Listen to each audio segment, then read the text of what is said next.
Good morning students. आज हम पढ़ने वाले कक्षा 9 का चैप्टर फर्स्ट नंबर सिस्टम। और नंबर सिस्टम में सबसे पहले हम स्टार्ट करते हैं प्राकृत संख्याओं से। प्राकृत संख्याएं इंग्लिश में नाम दिया गया है नेचुरल नंबर्स।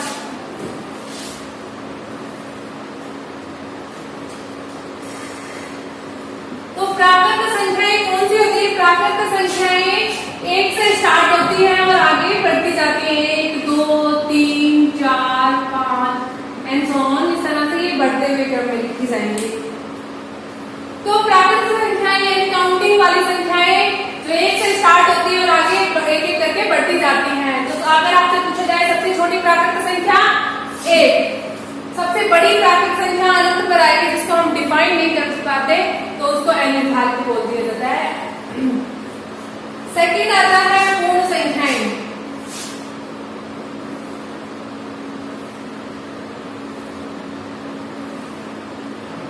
Whole numbers.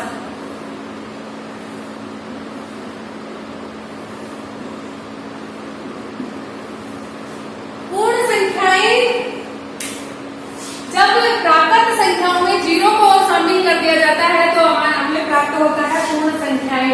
यानी कि ये प्राकृत संख्याएं इनमें जीरो और शामिल कर दिया जाए। 0 1 2 3 4 ऐसे एक करके बढ़ती जाएंगे तो ये हो जाएंगे पूर्ण संख्याएं। यानी कि प्राकृत संख्याओं में अगर हम जीरो को शामिल कर दे तो वो संख्याएं क्या कहलाएंगी? पूर्ण संख्याएं।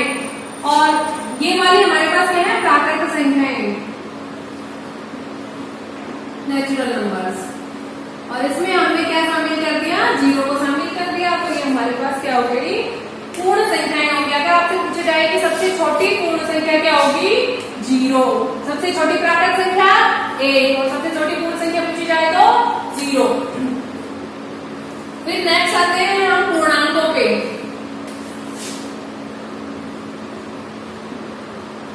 पूर्णांक इंटीजर्स।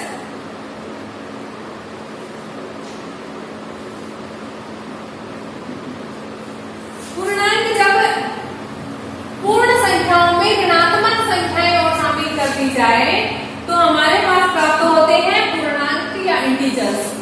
प्राकृत पूर्ण संख्याएं 0 1 2 3 एंड सो ऑन ऐसे आगे बढ़ती जाएंगी। इनमें हमने शामिल कर दिया ऋणात्मक संख्याएं, negative numbers -1 -2 -3 and so on, ये घटते हुए क्रम में आ जाएंगी। तो ये हो गए हमारे पास पूर्णांक। यानी कि पूर्ण संख्याएं 0 से यहां तक ये पूर्ण संख्याएं। और पूर्ण संख्याओं में हमने क्या शामिल कर दिया? ये वाली संख्याएं, ये ऋणात्मक संख्याएं शामिल कर दी तो हमें क्या प्राप्त हो गए? पूर्णांक। 0 से इस साइड राइट साइड धनात्मक संख्याएं,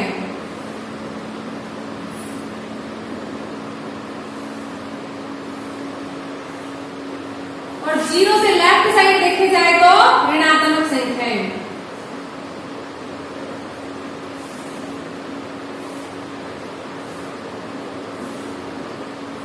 अगर इसे हम संख्या रेखा पर प्रदर्शित भी करें तो जैसे ये एक नंबर लाइन सीधी, बीच में 0 से राइट साइड जाएंगे तो धनात्मक संख्याएं 1 2 3 4 ऐसे आगे बढ़ते हुए क्रम में लिखी जाएंगी संख्याएं। और 0 से लेफ्ट साइड में अगर हम लेंगे तो ऋणात्मक संख्याएं आएंगी -1 -2 -3 -4 ऐसे घटते हुए क्रम में आएंगी। अगर हम इस साइड आते हैं तो संख्याएं घटती हैं और संख्याओं का मान घटता है। और अगर हम इस साइड जाते हैं तो संख्याओं का मान बढ़ता है। जैसे 0 से बड़ा 1, 1 से बड़ा 2, 2 से बड़ा 3, और ऐसे इधर साइड आएंगे तो 1 से छोटा 0, 0 से छोटा -1, -1 से छोटा -2, -2 से छोटा -3, -3 से छोटा -4।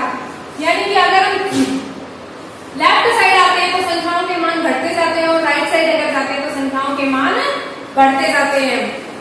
तो स्टार्टिंग हमने किया प्राकृत संख्याओं से, यानी कि ऐसी संख्याएं जो 1 से स्टार्ट हो रही हैं और आगे एक एक करके बढ़ती जाती हैं, तो ऐसी संख्याओं का हमने नाम दिया प्राकृत संख्याएं या नेचुरल नंबर्स। सेकंड आता है पूर्ण संख्याएं, होल नंबर्स।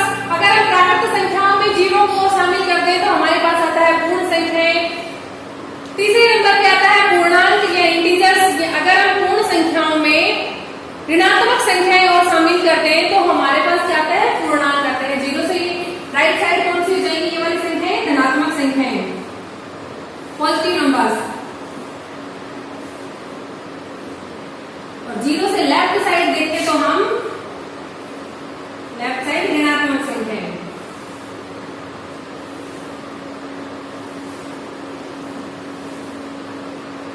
यहां पूर्णांक तक हम पहुंचे। अब पूर्णांक के बाद आता है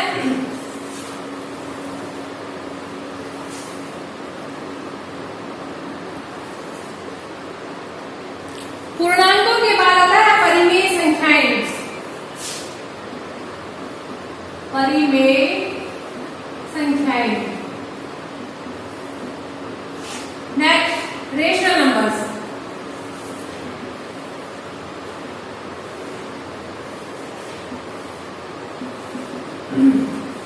तो रेशनल नंबर्स ऐसी संख्याएं जिसे इस तरह से प्रदर्शित किया जाए P/Q के रूप में। ऊपर वाली संख्या अंश और नीचे वाली संख्या हर, और हर का मान कभी भी जीरो नहीं होना चाहिए, Q is not equal to zero. और P और Q कहां से आने चाहिए, पूर्णांकों में से। P, Q कहां से आने चाहिए, बिलोंग्स टू पूर्णांक, यानी कि ये अंश और हर दोनों के मान क्या होने चाहिए, पूर्णांक होने चाहिए, और हर का मान कभी भी जीरो नहीं होना चाहिए। तो ऐसी संख्याएं क्या कहलाएंगी, परिमेय संख्याएं। परिमेय संख्याओं में हमने एक चीज और देखी कि दो संख्याओं के बीच की अगर एक संख्या ज्ञात करनी हो तो उसे कैसे ज्ञात किया जाए। जैसे कि आपको एग्जांपल के लिए दो संख्याएं दे दी, क्वेश्चन दे दिया कि 3 तथा 5 के मध्य की संख्या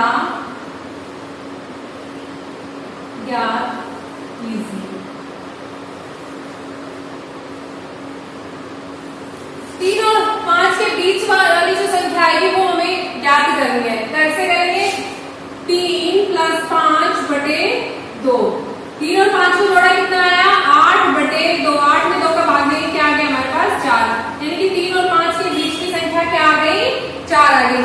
ऐसे अगर आपसे पूछा जाए कोई, जैसे अगर हम फॉर्मूले के रूप में लें कि A तथा B, दो संख्याएं दी A तथा B के मध्य की संख्या, मध्य की संख्या क्या होगी, A और B को दोनों को जोड़ेंगे, A + B और 2 किसका भाग दे देंगे, 2 का। तो A और B के बीच की अगर कोई भी संख्या अगर आपको ज्ञात करनी है तो A और B को जोड़ना है और उसमें किसका भाग दे देंगे, 2 का भाग दे देंगे। जैसे एक आपको क्वेश्चन दिया जाए परिमेय संख्याओं के रूप में ही,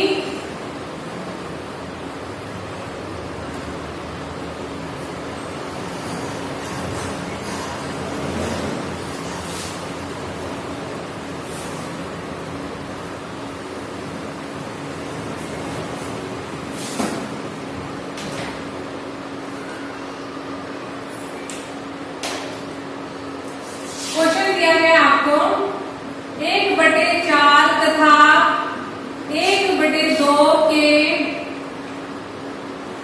मध्य की परिमेय संख्या ज्ञात कीजिए।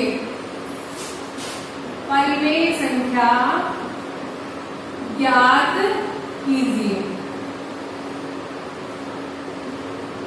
आपको दे रखा है 1/4 और 1/2, इसके बीच की एक परिमेय संख्या हमें ज्ञात करनी है। तो सबसे पहले क्या करेंगे, 1/4 और 1/2 को जोड़ेंगे और किसका भाग दे देंगे, 2 का भाग दे देंगे। 1/4 और 1/2 को जोड़ेंगे कैसे, एक योग करें दी गई परिमेय संख्याओं का योग, क्यों, संख्याओं का योग कैसे करते हैं, 1/4 + 1/2, तो 1/4 + 1/2। 1/4 और 1/2 को जोड़ने के लिए क्या करेंगे हम, सबसे पहले इनके हर का क्या लेते हैं, एलसीएम लेते हैं। एलसीएम किस तरह से लेंगे, ये 4 और ये 2।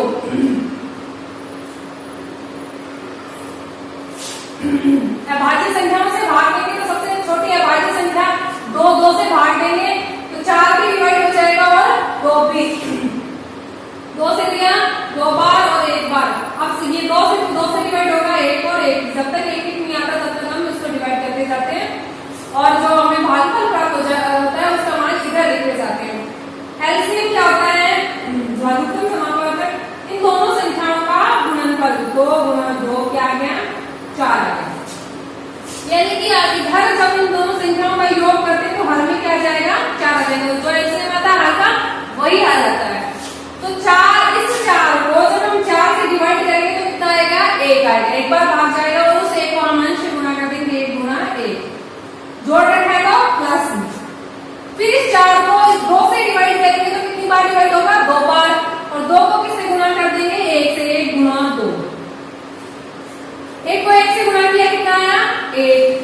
2 को 1 से गुणा किया 2 बटे 4, 2 और 1 3 बटे 4। ये तो आ गए इन दोनों परिमेय संख्याओं का योग। अब हमें तो ज्ञात करना था इन दोनों परिमेय संख्याओं के बीच की परिमेय संख्याएं। तो 1 बटे 4 तथा 1 बटे 2 के मध्य की परिमेय संख्या कैसे होगी, 1 बटे 4 प्लस 1 बटे 2 और किसका भाग दे देंगे, 2 का। 1 बटे 4 और 1 बटे 2 का मान कितना आया, प्लस 1 बटे 2 का 3 बटे 4 और भाग किसका दे देना है, 2 का। 2 को हमने 2 बटे 1 लिख दिया। और भाग की प्रॉपर्टी आपने पढ़ी थी परिमेय संख्याओं के अंदर कि भाग किसका रेसिप्रोकल होता है, गुणा का।